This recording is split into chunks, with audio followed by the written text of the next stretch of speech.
Good morning, and welcome to the Plexus Corp conference call regarding its fiscal third quarter 2021 earnings announcement. My name is Renz, and I'll be your operator for today's call. At this time, all participants are in a listen-only mode. After a brief discussion by management, we will open the conference call for questions. The conference call is scheduled to last approximately 1 hour. Please note that this conference is being recorded. I would now like to turn the call over to Mr. Shawn Harrison, Plexus Vice President of Communications and Investor Relations. Shawn? Good morning, and thank you for joining us today. Some of the statements made and information provided during our call today will be forward-looking statements, as they will not be limited to historical facts. The words believe, expect, intend, plan, anticipate, and similar terms often identify forward-looking statements. Forward-looking statements are not guarantees, since there are inherent difficulties in predicting future results, and actual results could differ materially from those expressed or implied in the forward-looking statements. For a list of factors that could cause actual results to differ materially from those discussed, please refer to the company's periodic SEC filings, particularly the risk factors in our Form 10-K filing for the fiscal year ended October 3rd, 2020, as supplemented by our Form 10-Q filings and the Safe Harbor and Fair Disclosure Statement in yesterday's press release. Plexus provides non-GAAP supplemental information such as ROIC, economic return, and free cash flow because those measures are used for internal management goals and decision-making, and because they provide additional insight into financial performance. In addition, management uses these and other non-GAAP measures, such as adjusted operating income, adjusted operating margin, adjusted net income, and adjusted earnings per share to provide a better understanding of core performance for purposes of period-to-period comparisons. For a full reconciliation of non-GAAP supplemental information, please refer to yesterday's press release and our periodic SEC filings. We encourage participants on the call this morning to access the live webcast and supporting materials at Plexus's website at www.plexus.com, clicking on Investors at the top of that page.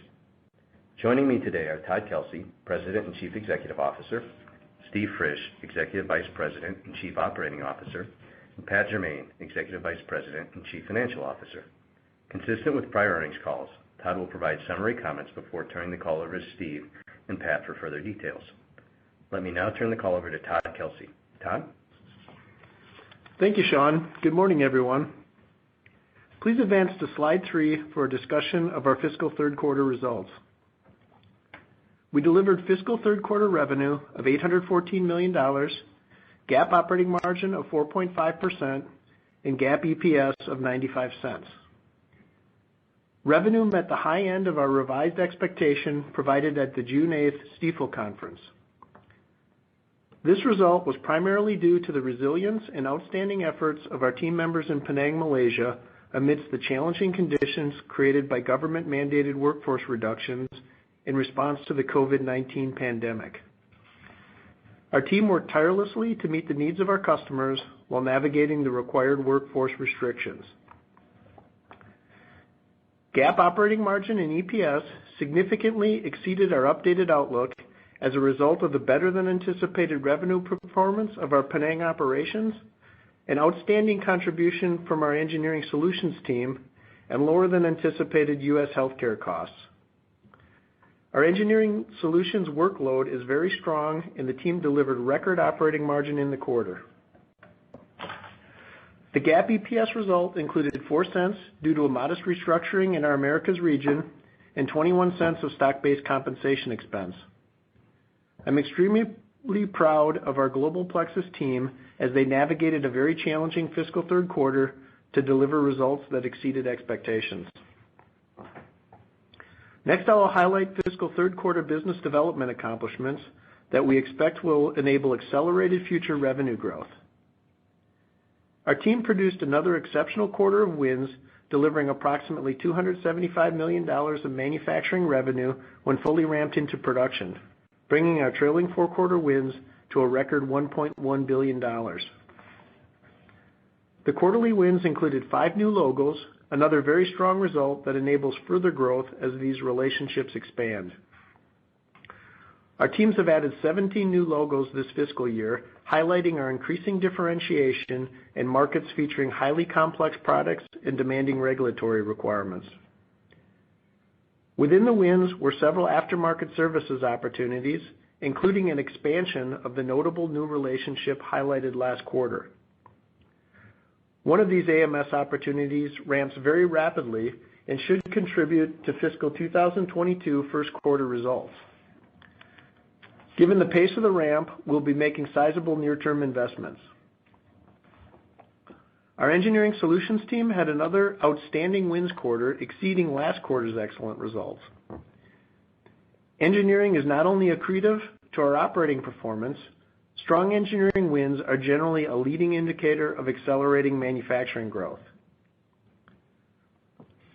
The efforts of our go-to-market team in leveraging our reputation for delivering customer service excellence is positioning Plexus for strong growth across all of our service offerings.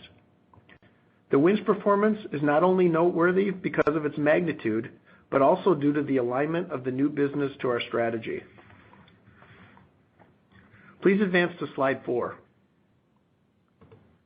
Our team members in Penang demonstrated extraordinary resilience and tenacity as the Malaysian government implemented numerous actions and restrictions to combat a sharp rise in COVID-19 infections that began midway through our fiscal third quarter.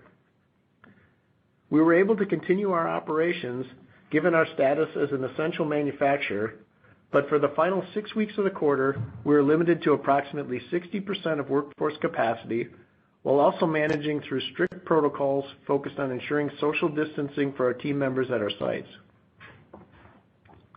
Despite the challenging situation, our APAC leadership team found opportunities to support our customers by operating more efficiently than initially anticipated upon the announcement of the workforce reductions, driving revenue toward the high end of the expectations we provided during our June 8th update. Our team also proactively engaged the Malaysian government and Ministry of Health with the goal of creating a vaccination center for our team members, customers, suppliers, and other local manufacturers. Plexus, along with 2 other manufacturers in Penang, received approval during late June to create an on-site vaccination clinic. In conjunction with a local healthcare provider and the Malaysian government, which supplied the vaccines, our team began their COVID-19 vaccination clinic on July 14th, administering approximately 1,500 doses daily.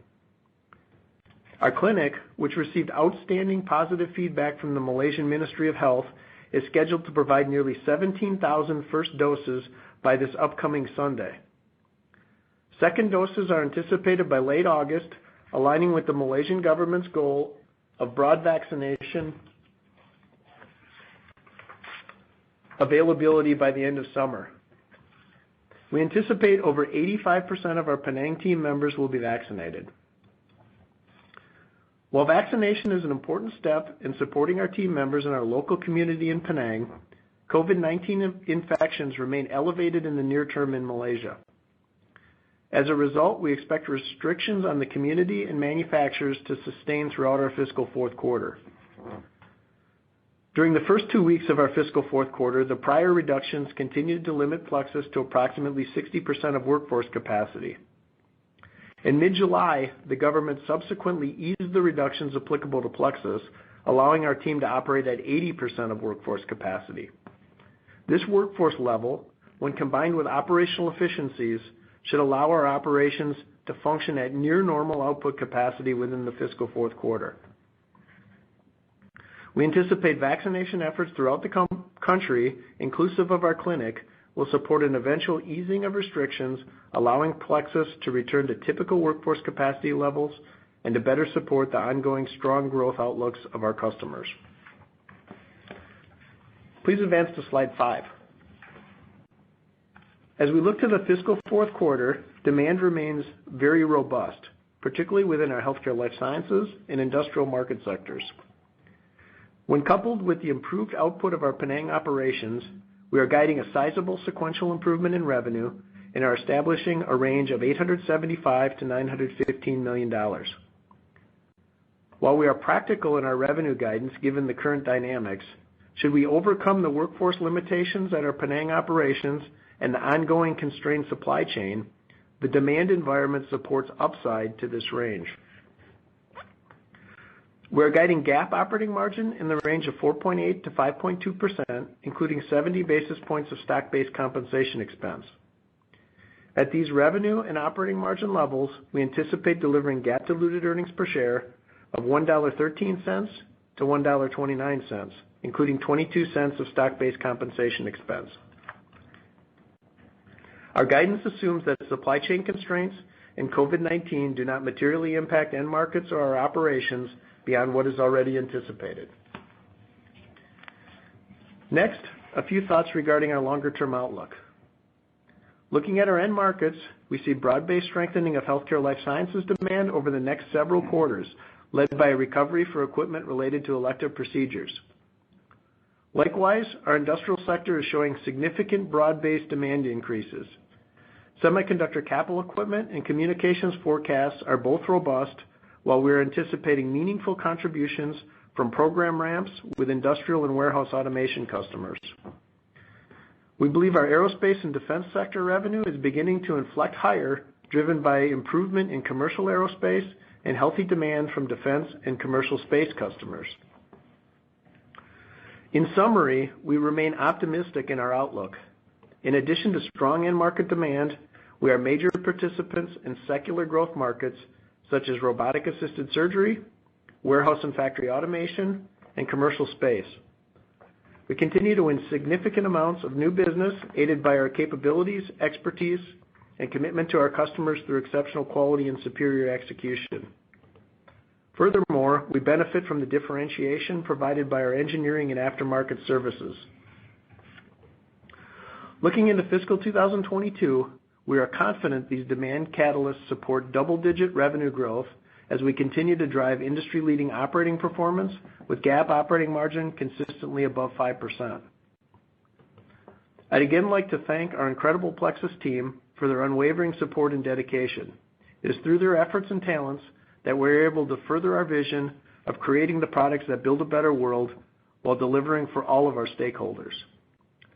I will now turn the call over to Steve for additional analysis of the performance of our market sectors and operations. Steve. Thank you, Todd. Good morning. Please advance to slide 6 for a review of our performance by market sector. As Todd highlighted, our operations in Penang, Malaysia were significantly impacted by workforce curtailments enacted by the Malaysian government during the fiscal third quarter. In addition, we experienced a program ramp delay due to a supplier quality issue within the quarter. As a result, all the sectors missed expectations in the fiscal third quarter due to the negative impacts of these factors. Todd reviewed the actions we are taking to resume more normal operations in Penang, and we have solved the supplier quality issue.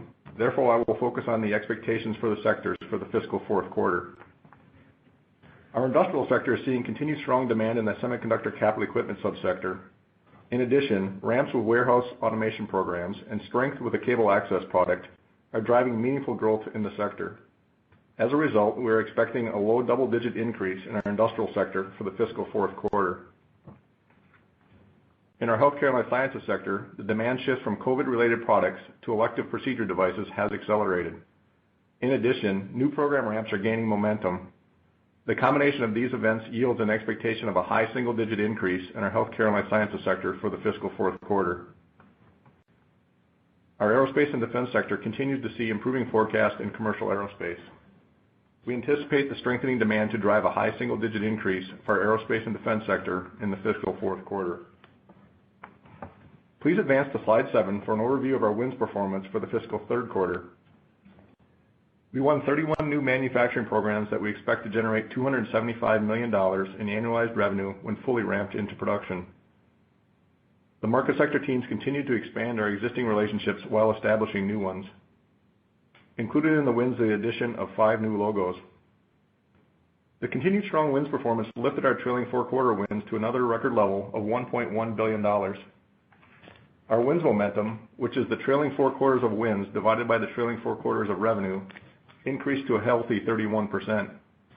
The result is above our 25% goal and supports our fiscal 2022 growth expectations. We can advance to slide 8 to review the manufacturing wins by region for the fiscal third quarter. The Americas region wins were an impressive $162 million in the fiscal third quarter. The strong result drove the region's trailing four-quarter wins above $500 million to finish at $507 million. With approximately 80% of the fiscal third quarter wins associated with our manufacturing facilities in the United States, we expect meaningful growth and margin expansion in several of our U.S. locations in fiscal 2022. The APAC region had robust wins of $91 million in the fiscal third quarter. In spite of the distractions created by the pandemic, the team has not lost its focus on delivering customer service excellence. They're being rewarded with new opportunities that continue to keep their trailing four-quarter wins in excess of $400 million. The EMEA region wins of $22 million maintains their trailing four-quarter wins above $140 million. Included in the wins is a meaningful new aftermarket service program that significantly expands this service offering in our Oradea, Romania facility. Please advance to slide 9 for further insight into the manufacturing wins performance by market sector. The industrial sector wins in the fiscal third quarter were $47 million, including the addition of 2 new logos. Although the wins result was lower than typical, we expect the fiscal fourth quarter wins to return to a more historical level. Our healthcare and life sciences team beat their strong fiscal second quarter wins by delivering another record wins result of $159 million in the fiscal third quarter. With their trailing four-quarter wins at a record $513 million, we're expecting meaningful growth for the sector in fiscal 2022. The aerospace and defense sector had robust wins totaling $69 million in the fiscal third quarter, resulting in trailing four-quarter wins of almost $200 million. Included in the wins is the addition of a new logo in the defense subsector. Please advance to slide 10 for further insight into some of the fiscal third quarter wins. Included in the healthcare and life sciences wins is a meaningful aftermarket services program that expands our global service and repair to additional products for our current customer. Although we are not the original manufacturer, we are developing solutions in Guadalajara, Mexico, and Oradea, Romania, to service and repair the devices. In addition to this opportunity, the Oradea facility also won the production of an ultrasound machine used in cardiac care from an existing customer. The healthcare and life sciences team also expanded our relationship for the manufacturing of the next generation diabetes monitor for a current customer. In addition to the North American production we announced last quarter, we won the volume production for the Asian markets. The Asia Pacific demand for the new device will be produced by our Penang, Malaysia healthcare facility. Included in the industrial wins is the turnkey manufacturing of a self-service kiosk for a new customer. The complex higher-level assembly will be produced in our Appleton, Wisconsin facility. Our industrial team also secured the manufacturing of a next-generation industrial controller that is used in artificial intelligence applications. The product will be manufactured by our team in Penang, Malaysia. Included in the aerospace and defense wins is a program with a new defense customer who is focused on counter-electronic technology. The company selected Plexus's Neenah, Wisconsin facility because of the site's ability to support complex prototypes and volume production within the United States. Finally, the aerospace and defense team also expanded our relationship with a commercial space customer. The new programs add to the increasing quantity of complex assemblies that Plexus produces that are launched into space. These new assemblies will be added to the current family of products that we build for this customer in our Boise, Idaho facility. We can proceed to slide 11 for highlights of our funnel of qualified manufacturing opportunities. Our funnel grew by $72 million in the fiscal third quarter to finish at a robust $3.1 billion. Our industrial sector increased their funnel by $90 million to close the fiscal third quarter at $673 million. A meaningful outsourcing opportunity from an existing customer who is reevaluating their internal manufacturing strategy contributed to the funnel's growth. Even with the strong wins performance in the fiscal third quarter, the healthcare and life sciences sector kept their funnel at a very healthy $1.8 billion. 4 larger manufacturing opportunities, including an ultrasound machine, an insulin pump, a diabetes monitor, and a robotic surgical instrument, were added in the quarter. The product variety of these additions to the funnel illustrates the broad expertise our engineering manufacturing teams have developed.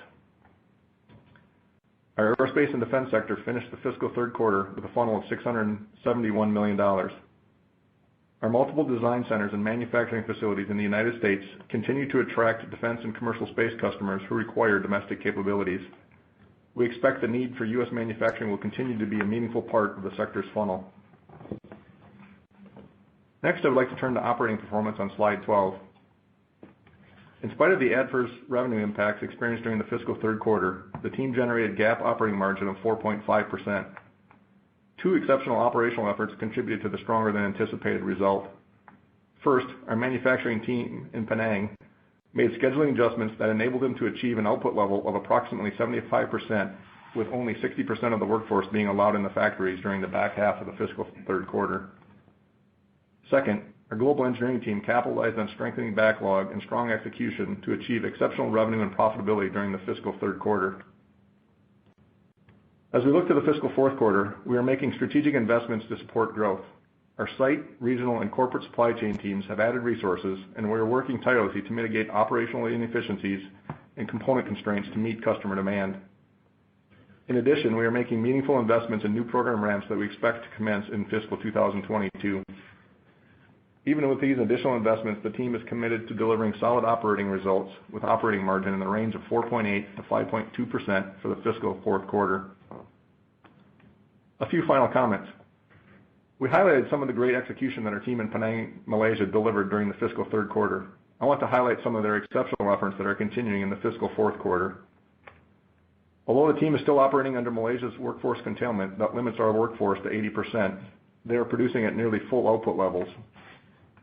In the first 8 days of operation, Plexus's vaccination center has delivered the first dose of a COVID-19 vaccine to over 6,600 Plexus employees and over 4,400 employees from our customers, suppliers, and other manufacturers.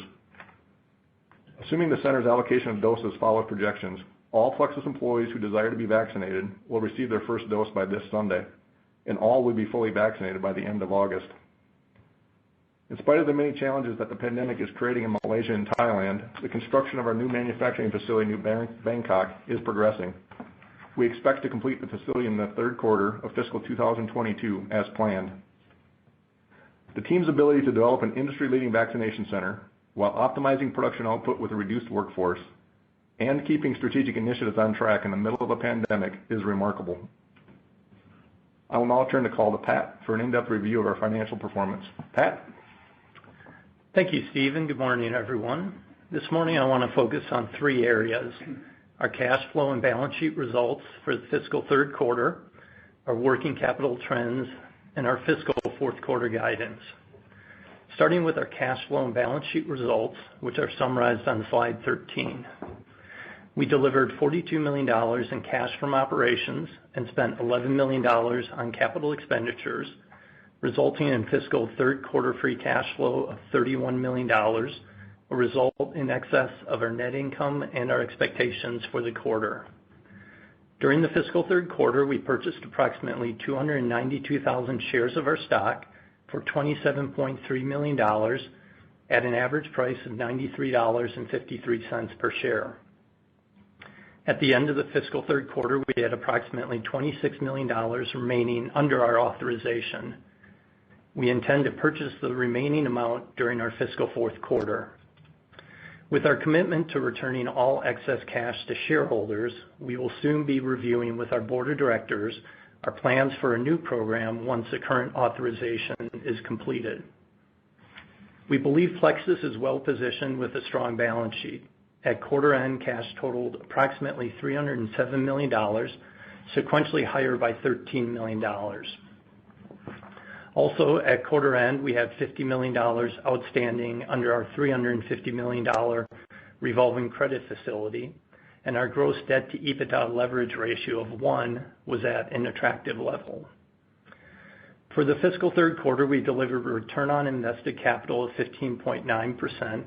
This result generated an economic return of 780 basis points above our weighted average cost of capital, creating solid shareholder value. At quarter end, we were pleased with our cash cycle, which was consistent with our guidance. With a result of 80 days, our cash cycle was sequentially higher by 8 days. Please turn to slide 14 for details on our working capital and cash cycle. Sequentially, inventory days increased by 19. The increase in days primarily related to the reduced revenue for the fiscal third quarter. In addition, we procured inventory toward the end of the quarter as we prepare for higher revenue anticipated in the fiscal fourth quarter. Also, with the current supply chain environment, we are experiencing longer lead times for certain components. In order to meet greater demand for certain products and maintain a high level of customer service, we are procuring components earlier, accepting that inventory dollars will be higher. Partially offsetting the increase in inventory days were increases in both payable days and customer deposit days. With elevated purchasing activity to support our revenue demand, payable days sequentially increased by 10 days. Customer deposit days increased by 2 days as we worked with customers to secure and offset related inventory. As Todd has already provided the revenue and EPS guidance for the fiscal fourth quarter, I'll review some additional details which are summarized on slide 15. Fiscal fourth quarter gross margin is expected to be in the range of 9.2 to 9.6%. At the midpoint of this guidance, gross margin would be sequentially higher by 30 basis points. We expect to gain better leverage on our fixed costs with the anticipated sequential increase in revenue. For the fiscal fourth quarter, we expect SG&A expense in the range of $39 to $40 million. At the midpoint of our revenue guidance, anticipated SG&A would be 4.4% of revenue, slightly improved from the fiscal third quarter. Again, increased revenue should provide added leverage. Fiscal fourth quarter GAAP operating margin is expected to be in the range of 4.8 to 5.2%, which includes 70 basis points of stock-based compensation expense. At the midpoint of this guidance, GAAP operating margin would be 5% and sequentially higher by 50 basis points. This result would lead to operating margin at or above 5% for 5 of the last 6 quarters. With this consistent track record, we remain committed to delivering a GAAP operating margin in excess of 5%. At our board of directors meeting next month, we will be revisiting our future operating margin target, and we'll share more details during our October earnings call. A few other notes for the fiscal fourth quarter. Depreciation and amortization expense is expected to be approximately $15 million, which would be consistent with the fiscal third quarter. Non-operating expenses are expected to be in the range of $3.8 to $4.2 million. We are estimating an effective tax rate of 13 to 15% and diluted shares outstanding of approximately 29 million shares. Our expectation for the balance sheet is that working capital investments will increase compared to the fiscal third quarter. We expect additional inventory as we increase procurement activity to meet the anticipated demand as we move into fiscal 2022. Based on our revenue forecast, we expect this level of working capital will result in cash cycle days of 82 to 86 days. At the midpoint of this guidance, cash cycle would increase 4 days compared to the fiscal third quarter, primarily due to the inventory requirements. Capital spending for fiscal 2021 is expected to be in the range of $70 to $80 million, slightly below last quarter's estimate. For the fiscal fourth quarter, we expect free cash flow to be negative. The tightening supply chain environment and extended lead times have required additional investments in inventory to satisfy customer demand. We are working closely with our customers to secure deposits to minimize working capital investments. In addition, we have already started investing in working capital to support the strong demand we anticipate as we move into fiscal 2022. We want to take the necessary measures now in order to fulfill our customers' demand, even if that results in added working capital investments. With that, Renz, let's now open the call for questions. Thank you, sir. Ladies and gentlemen, if you have a question at this time, please press the star, then the number 1 key on your touchtone telephone. If your question has been answered or you wish to remove yourself from the queue, please press the pound key. Our first question comes from the line of Jim from Needham & Company. Your line is now open. Hi, thank you. Good morning. Just a couple of questions. You highlighted the fact that the industrial wins was down in the quarter sequentially, and you're also suggesting a recovery in fiscal Q4, and I'm just wondering what you're seeing there. And I guess the broader question I'm having is, do you have any sense if the supply chain issues that we've all been hearing about are, beginning to or potentially impacting wins in this or any other areas of the business, just because it's been so broadly based across different market verticals, what we're seeing in terms of supply chain. And a follow-up on that is, I'm wondering if there's any way of quantifying, potentially what type of headwind you might be anticipating from component availability in Q4. Thank you. Sure. Maybe I'll hit the second part first, which was focused on the supply chain impact on wins. I don't believe that the supply chain right now is impacting the funnel or the wins rate. Really couldn't correlate anything happening there. So I think we're at normal levels. Specifically as it relates to the industrial wins in Q3, I wouldn't read too much into that either. We do not measure the teams by a quarterly number. For us, it doesn't really matter whether we win it, at the end of the last day of the quarter or the beginning of the next quarter. And so we don't incentivize the teams to try and close something to meet a quarterly metric. That's why we focus quite heavily on the trailing 4-quarter wins number. So it was a softer quarter, but like I said, I expect Q4 to come back to a healthy level. So again, I wouldn't read anything too much into that either. In terms of headwinds, as we, in terms of the revenue that we're forecast that we have in front of us for Q4, there is a sizable customer forecast that we're unable to achieve in Q4 due to component supply chains. Quite frankly, you rolled up the numbers, it would be in excess of $100 million. With that said, even if we could procure $100 million worth of components, then we'd have to start talking about the labor and the manufacturing capacity to be able to do that. So from an overall standpoint, there's a lot of demand out there, and again, from an opportunity standpoint, the teams are working aggressively to close it. Got it. And just one follow-up. I'm assuming you're fairly pleased with what you're seeing in the AMS business. It really seems like you're gaining traction there. The expansion of the new relationship that you highlighted, this is on the medical side, the healthcare side. Is that and I'm wondering what may be driving that, and to what extent you're really beginning to see traction with this in some of your other areas of the business. Thank you.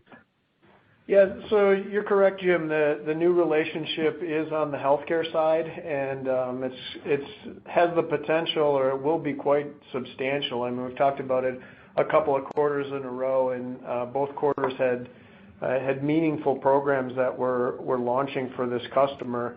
And what I would say about the AMS business is right now we have business across all three of our sectors, but clearly we're gaining the most traction within our healthcare business, and I think it has to do with a lot of our regulatory capabilities that we have within the healthcare life sciences space. So we're getting some excellent traction there, and the team's doing a great job of building out that business. And when you roll it all up, I mean, it looks like it could be a very substantial growth year in F22 for our AMS business. Got it. Thank you. Thank you. The next question is from the line of Anja Soderstrom from Sidoti. Please go ahead. Hi, everyone, and thank you for taking my question, and congratulations on a strong quarter despite the difficult environment. I just had a couple of questions. In terms of Penang, the efficiencies you've been driving there, as you get back to 100% capacity, how are those efficiencies going to play out, and are you going to be able to still benefit from those? Yeah, specifically about the efficiencies. I mean, the efficiencies are being done are being achieved because the team is working, quite frankly, exceptionally hard, and probably at a pace that's not long-term sustainable. So we are learning things, and some of those things will basically be used into the future in terms of how we can be more efficient. But I think thinking that we're going to run at a 15% above, where our work levels is probably not a realistic thing ongoing. But we are, like I said, learning a few things about how to improve the facilities as we go forward. And you had a follow-up or another question? Yeah, it was in regards to the cash cycle days. So I understand they are elevated now because of the supply chain environment. But once we get back to a normal environment, and you have improved the systems, I think you've been guiding before to try to be in the low 70s in cash cycle days. Is that still achievable, or could you improve that with these new systems, or how should we think about that? Yeah, Anya, it's Pat. Yeah, I think you're right. We are at a high point right now, and as we look into fiscal 22 and move through the quarters, I want to see inventory getting back to the low 90 days, and that would equate to an overall cash cycle in the mid to low 70s. And so I think that's a reasonable spot to be operating within for for the latter part of fiscal 22. Okay, thank you. That was all for me. Thanks. Thank you. The next one is from the line of Matt Sheerin from Stifel. Please go ahead. Yes, thanks. Good morning, everyone. Just a question regarding the margins, and you're guiding up sequentially relatively nicely and leverage on that revenue. But you're still talking down from the peak levels of 5.5% operating margin, 10% or so gross margin, and relative to the revenue upswing. So are there some still costs related to COVID, labor costs in Malaysia, things like overtime? Steve, you talked about the fact that you're able to basically be at full production levels despite the fact that you're still at 80% or lower at labor levels. So are there some costs there that go away at some point and you'll get back to those peak margins? Yeah, so Matt, I'll start on this, and Steve and Pat may want to jump in at some point as well too. But there's a few different factors that are impacting Q4 margins, and we talked about program ramps, or in particular around the AMS program ramp. And we typically don't spend a lot of time talking about program ramps impacting margin because it's part of what we just build into doing the business. But this is a bit unique in that it's ramping incredibly fast, and we're adding a lot of resources very rapidly. So there is a bit of an impact there. There is the inefficiencies that are occurring yet in our Penang operations that are impacting Q4, and also just some of the intense supply chain efforts that are ongoing right now to secure components. So those are all having an impact on the cost structure. But when we look further out, we do believe the margins we've achieved in the past are achievable in the future. And Pat talked about how we'll be discussing our annual operating plan and our long-range plan with our board next month, and we'll come out with a new margin target. And it'll be somewhere north of 5% is what I'll say as a precursor to that. Yeah. Okay. Hey, Matt, one thing I'd add is you had asked about COVID costs. Just to give you some perspective, in Q3 we had about $1.6 million in COVID-related costs. We expect that to be around $1.3 million in the fourth quarter. Seeing some reduction there as our testing that we're doing of employees will go down as more employees are vaccinated. So we see those costs come down a bit in the fiscal fourth quarter. And I'll add one point, because Anya kind of asked about it as well in terms of Penang efficiencies. I think the one thing to keep in mind is although we have 60% or 80% of the workforce on site that are generating, outperforming and generating higher efficiencies, the reality is we're still paying 100% of the employees, even if they're not at work. So our cost structure hasn't really changed as it relates to the labor force there. Yeah, and then I just add one last thing on the operating margin target. As Todd said, we're going to talk through that with our board next month. But if we would come up with a goal, say, of mid 5%, really important to keep in mind that that's a GAAP operating margin, and when you add back stock-based compensation, we'd be north of 6% on a apples-to-apples basis with our peers.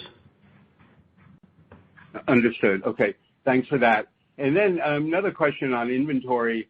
I guess that the fact that you're able to build as much as you did in the quarter, given the supply constraints. Somewhat surprising, although I guess that's primarily a function of the fact that you had lower production levels because of the Malaysia issue, so you were bringing components in. So I guess the question is, are you seeing areas where things are opening up where you're able to build some inventory, or do you think a lot of this is just kind of tied to backlog that's been building and you're just going to run that through? Yeah, it's probably more of the latter. We don't necessarily see the component constraint issues starting to soften until we get into fiscal or calendar 22 even. So we do expect it to be a continued constrained market. Hence the reason we are bringing in a little bit more inventory. We also have customers that are a little bit leery about losing, even though they're maybe from a forecast standpoint, we have a little bit of time to bring it in. The lead times are still there. There's more and more customers that are a little bit leery about not having the inventory on hand because they're afraid that it might disappear for some reason. And so we have some customers that are asking us, even though we could potentially get it with lead time, to bring it in now, and that's where we're working with them on deposits to help offset that. So there are a few different, I'd say, non-normal business things happening as it relates to the inventory management. Yeah, and just related to that, on the pricing side, we know ASPs are going up across the board, semis and components. Are you just able to pass that along to customers, or is that sort of a battle that the suppliers are going through? Yes, we are. I mean, we look at our contracts and the way things are priced as there's variances in prices and things going up, we are able to pass those for the most part on to our customers. Okay. Thanks very much. Sure.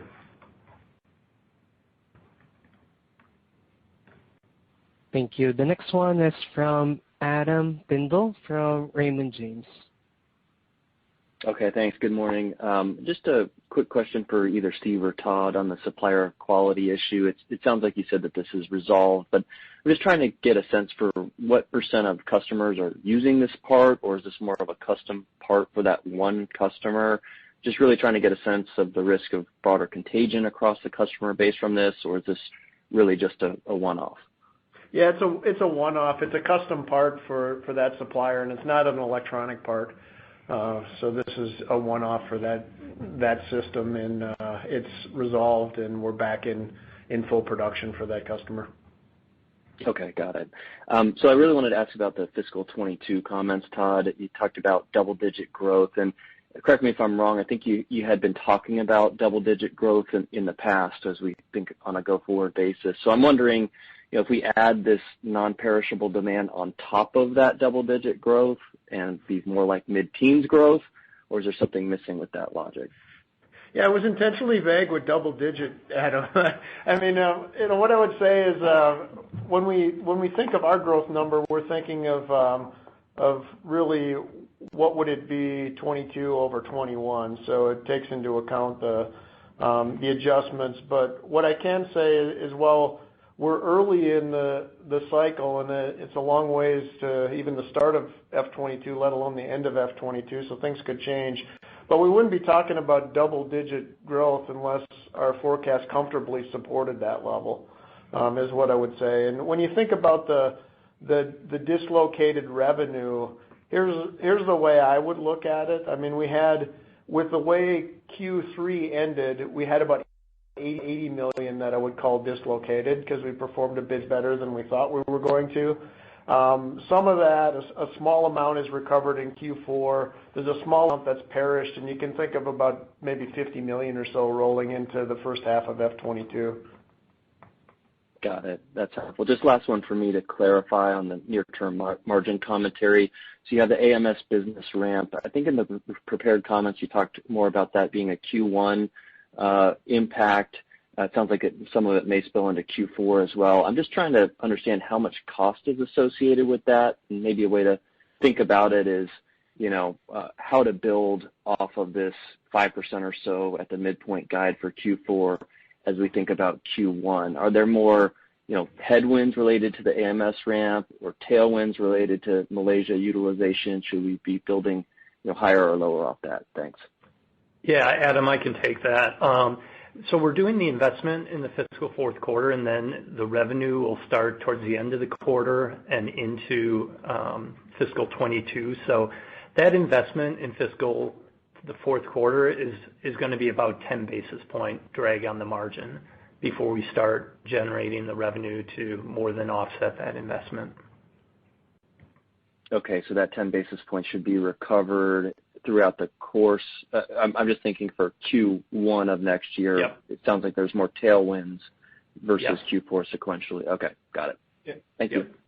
To maybe help understand the ramp, if you look at a circuit card that's ramping, there's not a lot of labor involved, and it's more about just procuring the components, and we typically have the staff to build more circuit level assemblies. When you're looking at aftermarket services, it's service and repair.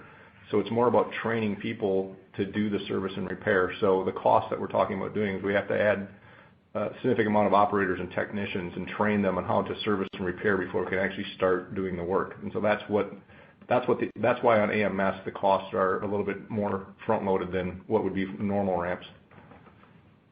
Helpful color. Thanks, Steve. Thank you. The next one is from Steven Fox from Fox Advisors. Your line's now open. Thanks. Good morning, everyone. Hey, Steve. I had a big picture question just on the new wins and how you're going about it. It looks like there's been a bit of a step up on the average size of the wins over the last couple of years, more like $6 or $7 million per win versus 5 or 6 in the prior 2 years. And I'm just curious to how you would sort of describe why that's happened, whether it's been circumstance, sort of an ability to go after bigger wins, and how you think about sort of investing in that front end machine to drive, wins in the future. Do you scale that up more? Do you think you can target higher and higher wins per, average size wins, et cetera? And then I had a follow-up.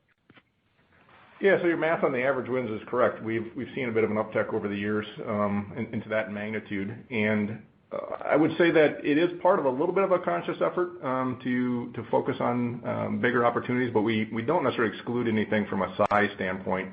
I know that some of our competitors have set thresholds where they say they will only chase a certain size opportunity. For us, it's more about the partnership with the customer. And I think as our relationships have continued to get stronger, we are seeing bigger opportunities across the board. So I don't expect significant increases in the average size in the coming years, but it doesn't surprise me that they will tick up. Yeah, just to add a bit too around investing in our customer-facing team, Steve. That's something that we continue to make pretty significant investments in. We have, of course, our new business development team as well as our existing customer team. And the existing customer a bit scales with revenue is the way to think of that. The new business development team we get additional leverage on, but we still continue to invest in there. And one of the things that I'd point out is just the progress that's been made in that team, and that's being reflected in the new logos that we've been talking about. So we've had 17 already this fiscal year. A typical year might be 10 to 12 new logos. So we've done a great job of bringing in some new talent, leveraging some existing talent within that organization, building out our processes within the new business development effort of targeting new customers, and it's paying off right now. Great, that's really interesting. And then just as a follow-up, Pat, I don't think you talked about this way, but you said that engineering services help margins. Can you put a little bit of math around that, like how much of a benefit it was, I don't know, quarter over quarter, year over year, however you want to talk about it? Yeah, we really don't break that out, Steve. If I had to look at the different components we had around lower healthcare costs, better engineering, and the productivity, maybe it's a third. We haven't really done the math behind it, but that kind of feels right to me that not any one of those three was really dominating the improvement. They're probably pretty equally spread among the three. Okay, that's helpful. I appreciate that. Thank you. Sure. Thank you. The next one is from Paul Chung from J.P. Morgan. Hi, thanks for taking my question. So I have a couple. On, aerospace and defense, nice surge in wins this quarter. Can you expand on the strength there? And, as we head into the next 12 months, you have relatively easier comps in that segment and, nice momentum and wins. How should we think about the overall growth as we navigate through the next 12 months in aerospace and defense? Sure. The wins this quarter, obviously, very, very healthy size. And one of the things in there, I talked about it in the script a bit, was a large defense customer. It was an abnormally large opportunity that we won for defense size, and so that definitely helped push the number higher. And then, as we've talked about, we are continuing to gain share in the commercial space part. And so we see meaningful growth in that as we look through fiscal 22 with what we've been able to capture and expanding those relationships. So, with the outlook of commercial aerospace starting to rebound, we believe, pretty optimistic in terms of what the sector is going to look like for 22. Yeah, what I'd say is we feel good about all three of our sectors for next year now. Obviously, A&D's gets a little bit easier comp, but we think they're all going to be strong growth sectors for us in fiscal 22. Okay, great. And then on CapEx, a little lighter than expected in 3Q, but kind of a big ramp in 4Q, soon to catch up. So are there any delays in Thailand facility? I think you mentioned it's on track for next year. And then on the facility itself, is there even more emphasis on automation? How do we think about kind of contribution margin of that facility? I think you've mentioned the Malaysian facility kind of generates relatively higher margins. I assume given this kind of scale and size of that facility, but how do you expect the Thailand facility margins to kind of shake out? Thank you. Sure, I'll answer the first part, and maybe Pat will jump into the second. In terms of the building, I'm actually generally impressed with the team's ability to keep the project on track. Where it's tracking right now is about a week or two behind what we planned a year ago, and the team's confident they can catch it back up. So from an expectation standpoint, we do expect the facility to be online in the fiscal third quarter of 2022. We are talking to a handful of customers right now, and there's some interest in, from a risk mitigation standpoint, to have some of our existing business from Penang move there to help basically build a more robust supply chain for those people. We have hired the GM for the site. It's actually an internal person. We've announced that, and he's building a team. So our plans are going really well. Yeah, and with the margin, Paul, typically, we'll see 3-4 quarters where it'll be a drag on margin just because of the business ramping up and putting new business in there. What we've got going for us is similar to the campus environment we have in Penang. We'll be utilizing a lot of the overhead structure we've got in Penang to help support Thailand. So I think similar to what we saw when we put up our 5th facility in Penang, is that the ramp to our corporate operating margin target was fairly quick, again, like a 3 to 4 quarter period. So I don't think you're going to see much of an impact to the overall results because typically we do have facilities ramping at one point or another. So I wouldn't necessarily depress our overall margins just because we're going through a period of ramping with Thailand.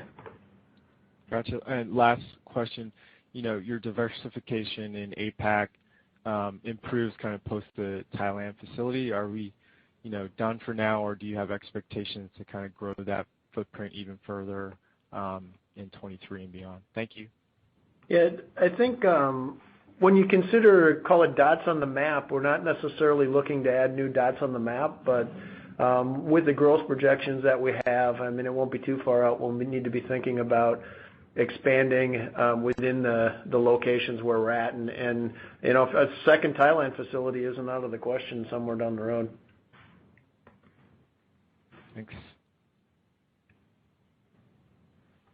Thank you. I'm showing no further questions at this time. Presenters, please continue. All right. Thank you, Renz. So in closing, I'd like to reiterate that we are optimistic about fiscal 2022. It's shaping up to be a strong growth year given the exceptional wins performance, the improved end markets we're seeing, and our participation in secular growth markets. We're also establishing new and higher baseline for our operating margin performance, which all position us well for strong EPS growth within the fiscal year. So in closing, I'd like to thank you all for joining us on the call today. We appreciate your support and interest in Plexus. Thank you. Ladies and gentlemen, this concludes today's conference. Thank you for your participation, and have a wonderful day. You may all disconnect.